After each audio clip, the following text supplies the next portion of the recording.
നമസ്കാരം. എക്സാം പോയിന്റിന്റെ പുതിയൊരു എപ്പിസോഡിലേക്ക് എല്ലാ പ്രിയ കൂട്ടുകാർക്കും ഒരിക്കൽ കൂടി സ്വാഗതം. നമ്മളിന്ന് മലയാളം 10ാം ക്ലാസ്സിലെ കേരള പാഠാവലിയിലെ 11ാമത്തെ പാഠഭാഗം ഞാൻ കഥാകാരനായ കഥയാണ് പഠിക്കുന്നത്. ഇത് എഴുതിയിരിക്കുന്നത് ജ്ഞാനപീഠ പുരസ്കാര ജേതാവ് ശ്രീ SK പൊറ്റക്കാടാണ്.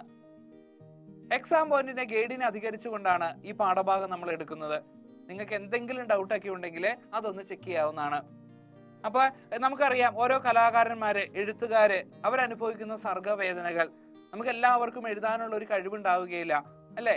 ഇവിടെ താൻ കഥാകാരനാവാനുള്ള ഒരു സാഹചര്യം എന്താണെന്ന് SK പൊറ്റക്കാട് മനോഹരമായിട്ട് പറയുന്നുണ്ട്. ചെറിയൊരു പാഠഭാഗമാണ്, വളരെ ഒന്ന് ശ്രദ്ധിച്ചിരുന്നു കഴിഞ്ഞാൽ ഈസി ആയിട്ട് മാർക്ക് വാങ്ങാൻ പറ്റുന്ന ഒരു പാഠഭാഗമാണ്. അപ്പൊ നമുക്ക് പാഠഭാഗത്തിലേക്ക് കിടക്കാം. ഞാൻ കഥാകാരനായ കഥ. SK പൊറ്റക്കാട് മലയാളിക്ക് ഏറെ സുപരിചിതനായിട്ടുള്ള ഒരു എഴുത്തുകാരനാണ്. സഞ്ചാര സാഹിത്യം മലയാളിക്ക് ആദ്യമായി പരിചയപ്പെടുത്തി കൊടുത്ത ഒരു വ്യക്തി മറ്റാരുമല്ല, ശ്രീ SK പൊറ്റക്കാടാണ്. SK പൊറ്റക്കാട് ശങ്കരൻകുട്ടി കുഞ്ഞിരാമൻ പൊറ്റക്കാട് എന്നാണ് പൂർണ്ണമായിട്ടുള്ള നാമം. 1913 മാർച്ച് 14 അദ്ദേഹം ജനിച്ചത്.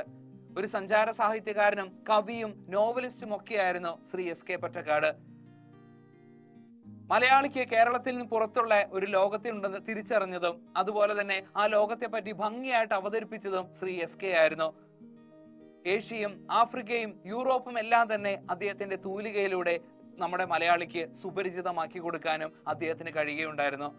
SK പൊറ്റക്കാടിനെ സംബന്ധിച്ച് ഏറ്റവും സുപ്രധാനമായിട്ടുള്ള ഒരു കാര്യം എന്ന് പറയുന്നത് 1980 അദ്ദേഹത്തിന് ജ്ഞാനപീഠ പുരസ്കാരം ലഭിച്ചു എന്നുള്ളതാണ്. 6 മലയാളികൾക്കാണ് ഇതുവരെ ജ്ഞാനപീഠ പുരസ്കാരം ലഭിച്ചത്. G Sankara Kurup, SK Pottekkatt, Thakazhi Sivasankara Pillai, MT Vasudevan Nair, ONV Kurup, അതുപോലെ തന്നെ അക്കിത്തം അച്യുതൻ നമ്പൂതിരി. ജ്ഞാനപീഠ പുരസ്കാരം ലഭിക്കുക എന്ന് പറയുമ്പോൾ തന്നെ ചിന്തിച്ചു നോക്കുക അദ്ദേഹത്തിന്റെ കഴിവ് എത്ര വലുതാണെന്ന്.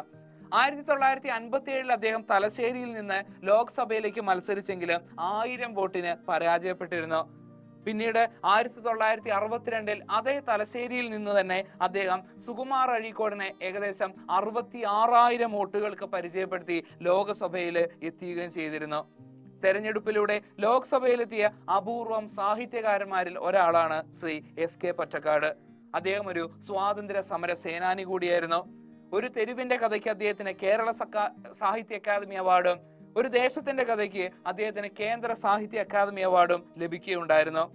നാടൻ പ്രേമം, പ്രേമശിക്ഷ, മൂടുപടം, വിഷകന്യക, ഒരു തെരുവിന്റെ കഥ, ഒരു ദേശത്തിന്റെ കഥ തുടങ്ങിയവ അദ്ദേഹത്തിന്റെ പ്രശസ്തമായിട്ടുള്ള നോവലുകളാണ്. നൈൽ ഡയറി, കാപ്പരികളുടെ നാട്ടിൽ, ക്ലിയോപാട്രയുടെ നാട്ടിൽ, യാത്രാ സ്മരണകൾ, ഇൻറ്റോനേഷൻ ഡയറി, സോവിയറ്റ് ഡയറി, പാതിരാ സൂര്യന്റെ നാട്ടിൽ തുടങ്ങിയവ അദ്ദേഹത്തിന്റെ വളരെ പ്രശസ്തമായ സഞ്ചാര സാഹിത്യ കൃതികളാണ്. അദ്ദേഹം തന്റെ അനുഭവങ്ങളാണ് ഈ ഒരു പാഠഭാഗത്തിലൂടെ പങ്കുവയ്ക്കുന്നത്. ഞാൻ ഒരു കഥാകാരനാവാനുള്ള സാഹചര്യം എന്തെന്ന് അദ്ദേഹം ഇവിടെ വെളിപ്പെടുത്തുന്നു. ഏതൊരു എഴുത്തുകാരനും അദ്ദേഹത്തിന്റെ ചില ലക്ഷ്യങ്ങളുണ്ട്.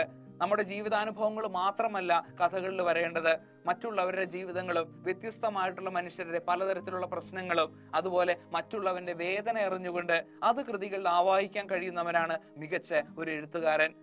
അത്തരത്തിൽ നോക്കുകയാണെങ്കിൽ താൻ ഒരു മികച്ച എഴുത്തുകാരൻ തന്നെയാണെന്ന് നിസ്സംശയം SK പൊറ്റക്കാടിനും പറയാൻ കഴിഞ്ഞിരിക്കാം. അദ്ദേഹത്തിന്റെ അനുഭവമായിട്ടുള്ള ആ ഞാൻ കഥാകാരനായ കഥ എന്നുള്ള പാഠത്തിലേക്ക് നമുക്ക് കടക്കാം. ശ്രദ്ധിച്ചിരിക്കുക, ടെക്സ്റ്റ് ബുക്ക് നോക്കിയിരിക്കുക. ജീവിതാവസ്ഥകൾ സർഗപ്രതിഭകളിൽ സൃഷ്ടിക്കുന്ന പ്രതികരണങ്ങളിൽ നിന്നാണ് സാഹിത്യം ജനിക്കുന്നത്. സാഹിത്യ രചനയെ സംബന്ധിക്കുന്ന സുപ്രധാനമായ സത്യമൂന്നി പറയുകയാണ് ഇവിടെ SK പൊറ്റക്കാട് തന്റെ ഞാൻ കഥാകാരനായ കഥ എന്ന എഴുത്തനുഭവത്തിലൂടെ. ഒരുപാട് ദേശങ്ങൾ ചുറ്റി സഞ്ചരിക്കുകയും ഒരുപാട് ജീവിതാവസ്ഥകൾ അടുത്തറിയുകയും അതെല്ലാം നമുക്ക് പകർന്നു തരികയും ചെയ്യുന്ന മനോഹരമായിട്ടുള്ള ഒരുപാട് കൃതികൾ എഴുതിയ വ്യക്തിയാണ് ശ്രീ SK പൊറ്റക്കാട്.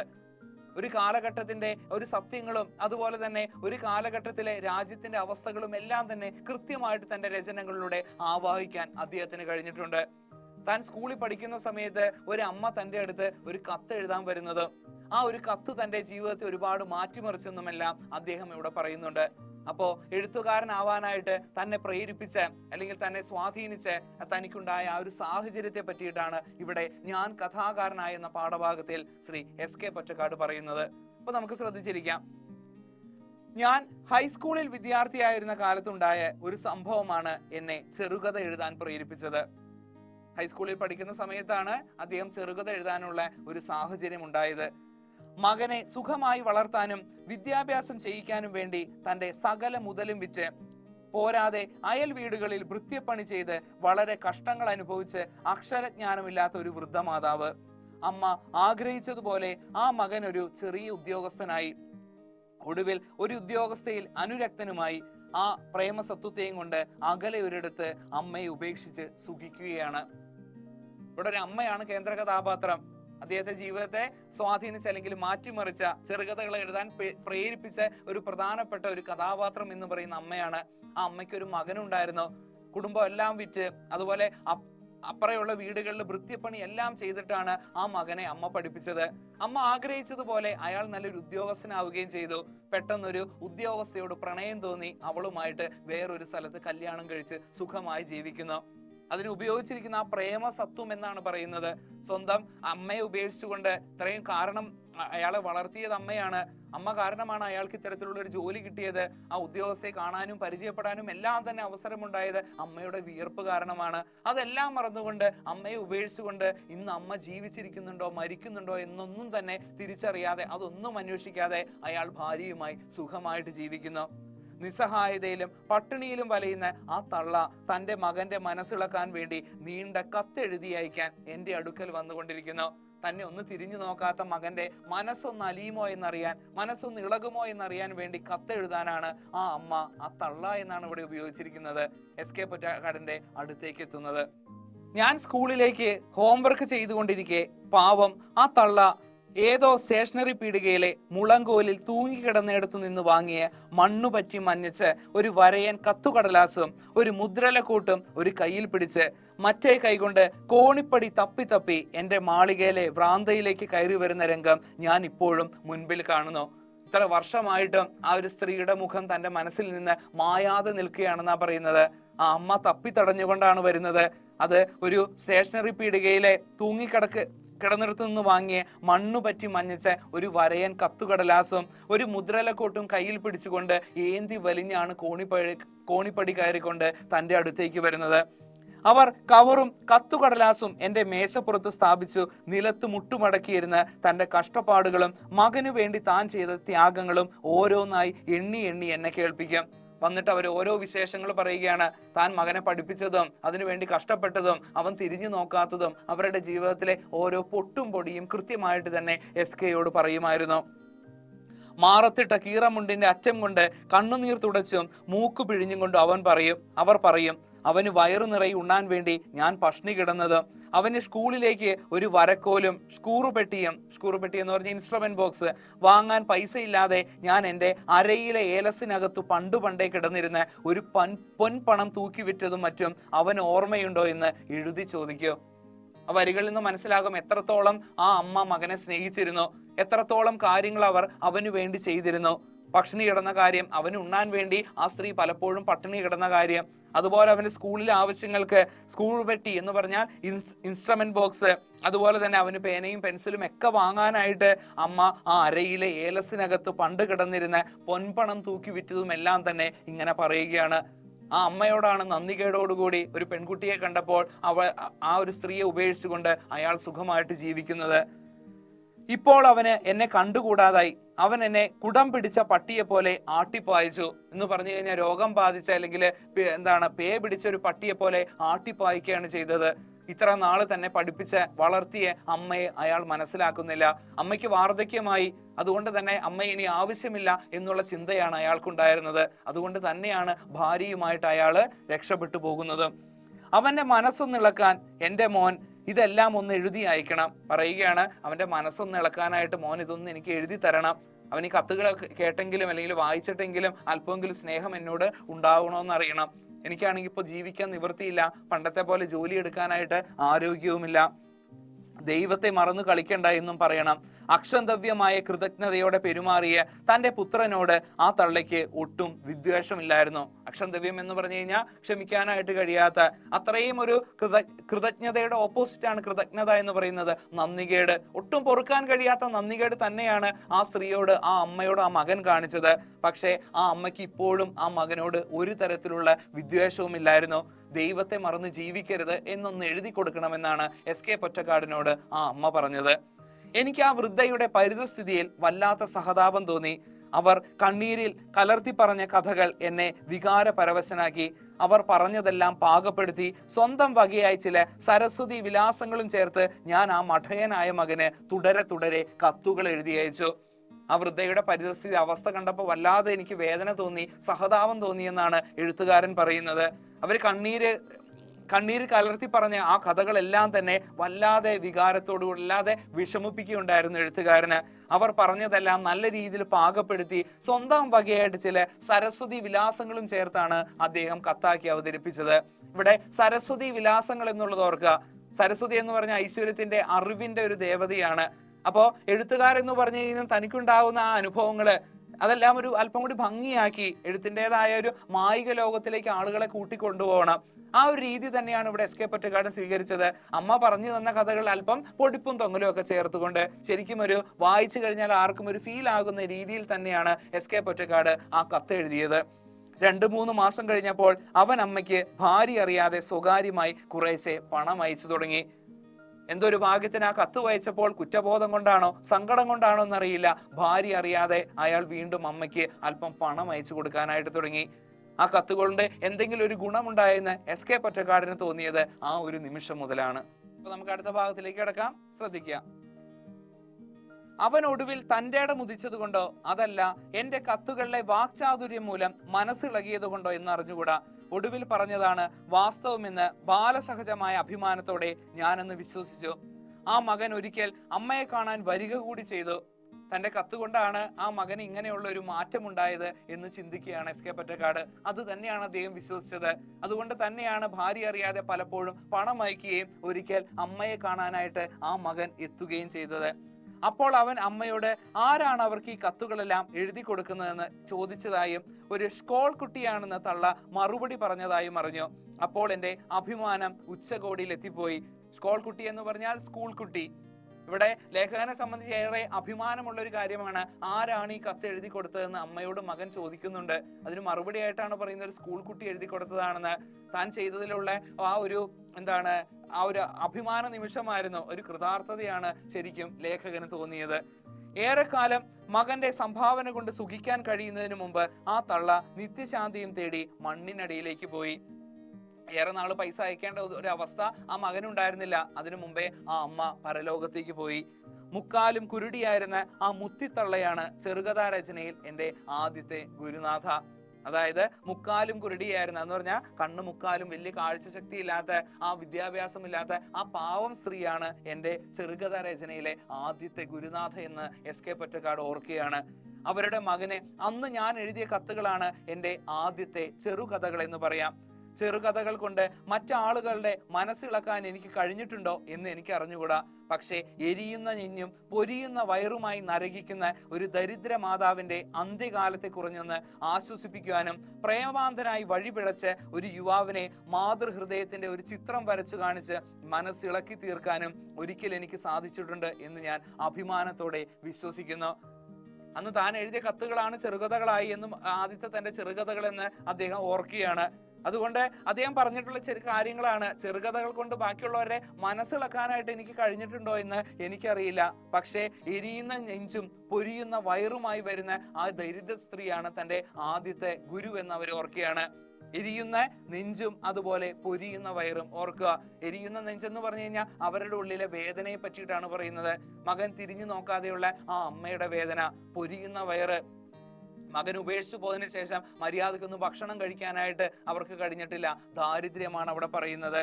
എല്ലാ രീതിയിലും ആ ഒരു അമ്മയെ സഹായിക്കാനും അതുപോലെ തന്നെ പ്രേമാന്തനായി എല്ലാ കാര്യത്തിൽ നിന്നും ഒളിച്ചോടി അമ്മയെ സംരക്ഷിക്കാത്ത ആ മകനെ ഒന്ന് തിരിച്ചു കൊണ്ടുവരാനും തന്നെ കൊണ്ട് കഴിഞ്ഞുവെന്ന് അഭിമാനത്തോടു കൂടി എസ്.കെ. പൊറ്റക്കാട് ഓർക്കുകയാണ്. ഈ കഥയ്ക്ക് ഒരു അനുബന്ധം കൂടിയുണ്ട്. കഴിഞ്ഞ വർഷം ഞാൻ ആ മകനെ കോഴിക്കോട്ട് വെച്ച് കണ്ടുമുട്ടുകയായി. മറ്റൊരു തരത്തിൽ ഞങ്ങൾ തമ്മിൽ അറിയുമായിരുന്നു. അയാളുടെ കുടുംബക്ഷേമങ്ങളെ പറ്റി ഞാൻ അന്വേഷിച്ചപ്പോൾ അയാൾ പറഞ്ഞു, ഞാൻ ഭാര്യയെ കഴിഞ്ഞ കൊല്ലം ഉപേക്ഷിച്ചു. നടപടി ദൂഷ്യം കൊണ്ട് കുട്ടികൾ എന്റെ കൂടെ തന്നെയുണ്ട്. അയാൾ വിഷാദത്തോടെ അകലെ നോക്കിക്കൊണ്ട് എന്തോ ആലോചനയിൽ മുഴുകി മിണ്ടാതെ നിന്നു. തന്റെ മാതാവിന്റെ വാക്കുകളെ അനുസ്മരിച്ച് പശ്ചാത്തപിക്കുകയായിരിക്കുമെന്ന് ഞാൻ ഊഹിച്ചു. പിന്നീട് കുറെ നാളുകൾക്ക് ശേഷം ആ മകനെ ഒരിക്കൽ കൂടി കാണുകയുണ്ടായിരുന്നു എസ് കെ പൊറ്റക്കാട്. താനാണ് ആ കത്ത് എഴുതിയെന്ന് ഒരിക്കലും ആ മകൻ അറിയില്ലായിരുന്നു. അയാൾ അപ്പോൾ വിശേഷങ്ങളെല്ലാം പറയുകയായിരുന്നു. കഴിഞ്ഞ കൊല്ലം അയാള് ഭാര്യയെ ഉപേക്ഷിച്ചു. 10-17 വർഷമായിരുന്നു അയാൾ ഭാര്യയോടൊപ്പം താമസിച്ചത്. കുട്ടികൾ എന്റെ കൂടെ തന്നെ ഉണ്ടെന്ന് അയാൾ ഓർക്കുകയാണ്. പക്ഷെ അയാൾ അവിടെ നിന്ന് ചിന്തിക്കുന്ന കാര്യങ്ങൾ എന്താണെന്ന് മനസ്സിലാക്കാനായിട്ട് എഴുത്തുകാരന് കഴിഞ്ഞു. താൻ തന്റെ അമ്മയോട് ചെയ്ത തെറ്റുകൾ ഓർത്ത് അയാൾ ഇപ്പോഴും പശ്ചാത്തപിക്കുകയാണ്. അതെല്ലാം എരിവും പുളിയും ചേർത്ത് പകർത്തിയയച്ച് ആ സ്കോൾ കുട്ടിയാണ് തന്റെ മുന്നിൽ നിൽക്കുന്നതെന്ന് ആ മാന്യൻ അറിയുന്നില്ല. ഒരു കാലഘട്ടത്തിൽ താൻ അയാൾ അമ്മയോട് ചെയ്ത ആ ഒരു പ്രശ്നങ്ങള്, ആ കാര്യങ്ങളെല്ലാം തന്നെ എരിവും പുളിയും എല്ലാം തന്നെ ചേർത്തുകൊണ്ട് എഴുതി കൊടുത്ത ആ സ്കൂൾ കുട്ടിയാണ് താനെന്ന് അയാൾ ഒരിക്കലും പറയാനും പോയില്ല.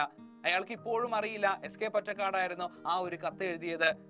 അയാളുടെ എഴുത്തിന്റെ ആ ഒരു പവർ ആയിരിക്കണം, ശക്തിയായിരിക്കണം, ആ എരിവും പുളിയുമായിരിക്കണം, ആ സരസ്വതി വിലാസമായിരിക്കണം തന്നെ അമ്മയിലേക്ക് എത്തിക്കാനായിട്ട് അയാളെ ഒരുപക്ഷെ പ്രേരിപ്പിച്ചത്. അയാൾ അത് ഇപ്പോഴും തിരിച്ചറിഞ്ഞിട്ടില്ല.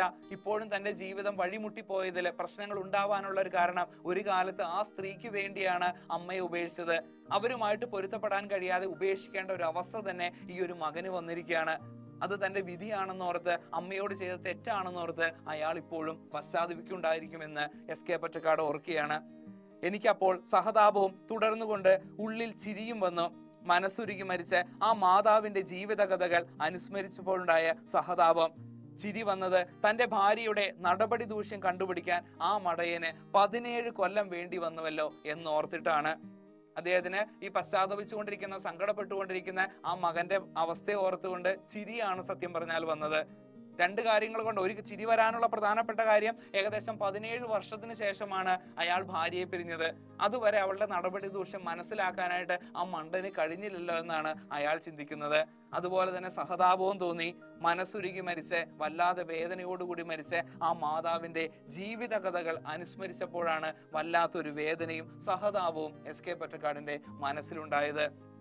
ഒരുപാട് സന്ദേശം നൽകുന്ന ഒരു പാഠഭാഗമാണ്. പലപ്പോഴും ഇന്ന് ജീവിതത്തിൽ എപ്പോഴും അമ്മമാരെ, വൃദ്ധരായിട്ടുള്ള മാതാപിതാക്കളെ ഉപേക്ഷിക്കാനായിട്ട് മക്കൾ തിടുക്കം കൂട്ടാറുണ്ട്.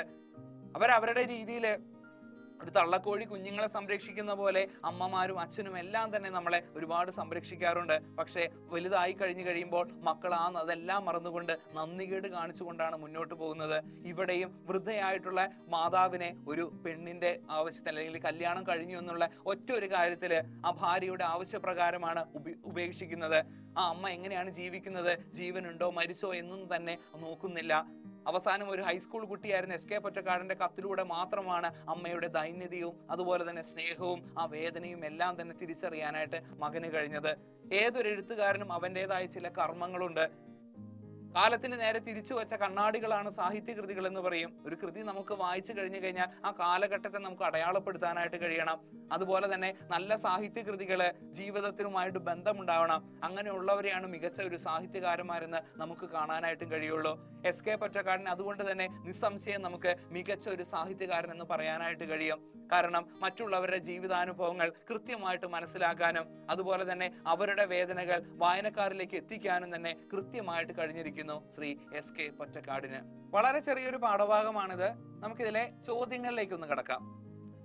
ഒരു കഥാകൃത്തിന് ഉണ്ടായിരിക്കേണ്ട ഗുണങ്ങളെ കുറിച്ച് ഞാൻ കഥാകാരനായ കഥയിലൂടെ എസ് കെ പൊറ്റക്കാട് നൽകുന്ന സൂചനകൾ ക്രോഡീകരിക്കുക. എന്റെ ആശയം ഇങ്ങനെയാണ് വരുന്നത്. ഒരു കഥാകാരൻ ആവിഷ്കരിക്കുന്നത് സ്വന്തം ജീവിതാനുഭവങ്ങൾ മാത്രമല്ല, വ്യത്യസ്ത സാഹചര്യങ്ങളിൽ ജീവിക്കുന്നവരുടെ വൈവിധ്യമായിട്ടുള്ള ജീവിതവും കഥകൾക്ക് വിഷയമായി തീരാറുണ്ട്. മറ്റുള്ളവർ കടന്നു പോകുന്ന സങ്കീർണങ്ങളായ ജീവിത മുഹൂർത്തങ്ങളും അവർ നേരിടുന്ന വൈകാരിക സംഘർഷങ്ങളും നിസ്സഹായതയും അതേ തീവ്രതയോടുകൂടി ഉൾക്കൊള്ളുവാൻ ഓരോ കഥാകാരനും കഴിയണം. ആ അനുഭവങ്ങളെ അതേപടി പകർത്തി വയ്ക്കുകയല്ല അയാൾ ചെയ്യുന്നത്. കലാപരമായ ഔചിത്യത്തോടുകൂടി അവ കൃത്യമായി അനുയോജ്യമായ വാക്കുകളിലൂടെ പകർത്താനുള്ള ഒരു വൈഭവം ഓരോ കലാകാരനും ആവശ്യമാണ്. ഇവിടെ നിരാലംബയായിട്ടുള്ള ഒരു വൃദ്ധമാതാവിന്റെ സങ്കടങ്ങൾ അപ്രകാരം ഉൾക്കൊണ്ട് ഒരു സരസ്വതി വിലാസം അല്ലെങ്കിൽ പൊടിപ്പും തൊങ്ങലും എല്ലാം ചേർത്തുകൊണ്ടാണ് മകന് കത്തയക്കുന്നത്. ആ കത്തിന്റെ തീവ്രത കൊണ്ട് ഒന്ന് തന്നെയാണ് ആ അമ്മയെ കാണാനായിട്ട് മകൻ എത്തുന്നതും ആ അമ്മയ്ക്ക് പണം അയക്കുന്നതും. സന്ദർഭത്തിന്റെ ഗൗരവവും വൈകാരിക തീവ്രതയും ശക്തമായിട്ട് പ്രതിഫലിപ്പിച്ച് വായനക്കാരുടെ ചിന്തകളെ ജ്വലിപ്പിക്കുന്ന അനുഭവം പകരുന്ന ഭാഷയും അവതരണ രീതിയുമാണത്. ജന്മസിദ്ധമായിട്ടുള്ള വാസനയും തീവ്രമായിട്ടുള്ള ഏകാഗ്രവുമായിട്ടുള്ള ഒരു പരിശീലനവും ഇതിന് കൂടിയേ തീരൂ. തന്റെ വാക്കുകൾ വായനക്കാരിൽ ജനിപ്പിക്കുന്ന സന്തോഷവും സംതൃപ്തിയും അനുഭൂതിയുമാണ് കഥാകൃത്തിന് ലഭിക്കുന്ന ഏറ്റവും വലിയ പ്രതിഫലം എന്ന് പറയുന്നത്. രണ്ടാമത്തെ ചോദ്യം, ഒരു കണ്ണീർ കണം മറ്റുള്ളവർക്കായി പൊഴിക്കവേ ഉദിക്കയാണിൻ ആത്മാവിൽ 1000 സൗരമണ്ഡലം. അക്കിത്തം അച്യുതൻ നമ്പൂതിരിയുടെ വരികളാണ്.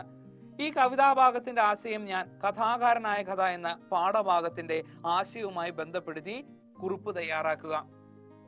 സിമ്പതിയും എമ്പതിയും ഉണ്ട്. എന്താണ് സിമ്പതി എന്ന് പറയുന്നത്? മറ്റുള്ളവരുടെ ഒരു വേദനയിൽ ഒന്ന് സങ്കടപ്പെടുന്നത്, അതിനെ സിമ്പതി എന്ന് നമുക്ക് പറയാം.